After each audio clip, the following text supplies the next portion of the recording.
इस ज़माने में लड़के लड़कियां माँ बाप के हुकूक से बिल्कुल गाफिल बेपरवाह है। उनकी ताज़ीम, अदब, खिदमत और फरमाबरदारी से मुंह मोड़े हुए हैं, बल्कि कुछ तो इतने बदनसीब हो गए हैं कि माँ बाप को बुरी तरह तकलीफ़ पहुँचाते रहे हैं। नतीजा यह है कि माँ बाप की नाफरमानी करके खुदा के अज़ाब का शिकार और जहन्नम के हकदार बन रहे हैं। एक आदमी ने पूछा, या रसूल अल्लाह, माँ बाप का औलाद पर क्या हक़ है? औलाद को माँ बाप के साथ कैसा बर्ताव करना चाहिए? आपने फरमाया, वह दोनों तुम्हारी जन्नत और दोज़ख है। उन्हें खुश रखने में जन्नत और नाराज़ रखने में जहन्नम मिलेगी। बहकी शरीफ की हदीस है, जिस आदमी से उसके माँ बाप खुश होते हैं उनके लिए सुबह से ही जन्नत के दरवाजे खोल दिए जाते हैं। एक आदमी ने पूछा, या रसूल अल्लाह, अगर माँ बाप ज़्यादती करे तो? आपने फरमाया, अगरचे जुल्म करे तब भी माँ बाप को राज़ी रखना ज़रूरी है, क्योंकि उन्होंने ही तुम्हें इस दुनिया में लाया है, पाल पोस कर बड़ा किया है। दारमी शरीफ की हदीस है कि साथ भलाई करके एहसान जताने वाले, माँ बाप की बात ना मानने वाले और हमेशा शराब पीने वाले जन्नत में नहीं जा सकते। हज़रत अबू हुरैरा फरमाते हैं कि रसूल अल्लाह ने फरमाया, जो अपने माँ बाप को सताए वो शख्स मलून है।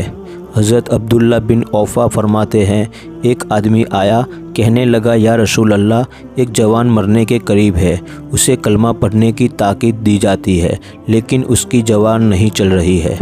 आपने पूछा, क्या वह पहले कलमा पढ़ता था? आदमी बोला, हाँ पढ़ता था। आपने फरमाया, जब ज़िंदगी में पढ़ता था तो मौत के बाद कौन रोक रहा है? इतना कहते ही आप उसके घर की तरफ चल पड़े। सहाबा भी साथ हो लिए। वहाँ पहुंचकर आपने मरने वाले जवान से फरमाया, पढ़ो ला इलाहा इल्लल्लाह। जवान बोला, सरकार ज़बान नहीं चल रही। आपने पूछा, तुम्हारी माँ है? वह बोला, हाँ है। इतने में उसकी माँ अंदर से आई। आपने फरमाया, क्या तुम ये पसंद करोगी कि तुम्हारे लड़के को जलती हुई आग में डाल दिया जाए? माँ बोली, नहीं, मुझे यह गवारा नहीं कि मेरा बेटा आग में जलाया जाए।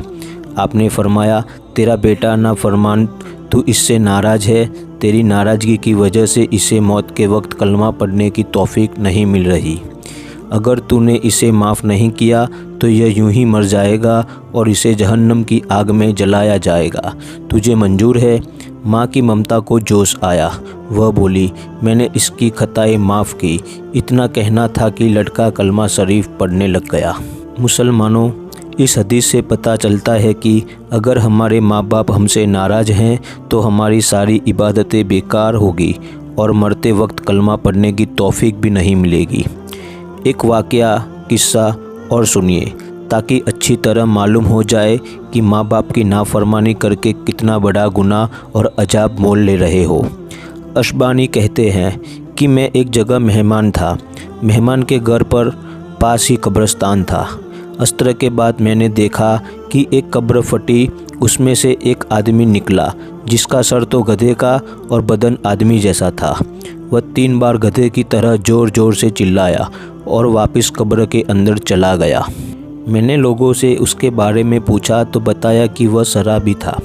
उसकी माँ उसे मना करती, उसे डांटती, लेकिन वह मानता ही नहीं था, बल्कि उल्टा उसको बुरा भला कह देता। एक दिन उसकी माँ जब उसे मना करने लगी तो उसने उसकी माँ को कहा, खामोश रहो, क्या गधे की तरह चिल्लाती हो? माँ बेचारी खामोश हो गई।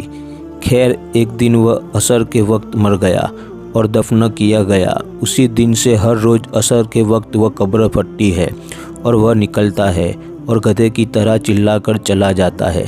यह नतीजा है उसके इस जवाब का जो उसने उसकी माँ को दिया था।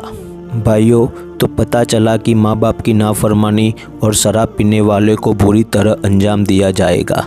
जो लोग किसी वजह से अपने माँ बाप को तकलीफ़ पहुँचा रहे हैं, उन्हें सोचना चाहिए कि उनका क्या होगा। और माँ बाप अगर नाराज़ है तो उन्हें कोई नहीं बचा सकता। माँ अगर नाराज़ है तो अल्लाह रसूल भी नाराज़, और जिससे अल्लाह रसूल नाराज़ उसको तबाही और अजाब से कोई नहीं बचा सकता। आजकल देखा जाता है कि कुछ लोग अपने माँ बाप को छोड़कर अलग से आलीशान घर बना लेते हैं और अपनी बीवी बच्चों के साथ रहते हैं ताकि उनके ऊपर कोई जिम्मेदारी न आए, जैसे माँ बाप के आखिरी वक्त में लगने वाले इलाज के पैसे, उनकी दवाइयों का खर्चा, तरह तरह की बीमारियों के इलाज के पैसे वगैरह। वह खुद लाखों रुपये कमाते हैं, लेकिन माँ बाप को कुछ हज़ार रुपये देने में झिझकते हैं और बहाना बनाते हैं। बीवी बच्चों के लिए तरह तरह की चीज़ें ले आते हैं, लेकिन माँ बाप के लिए लाने में सोचते हैं।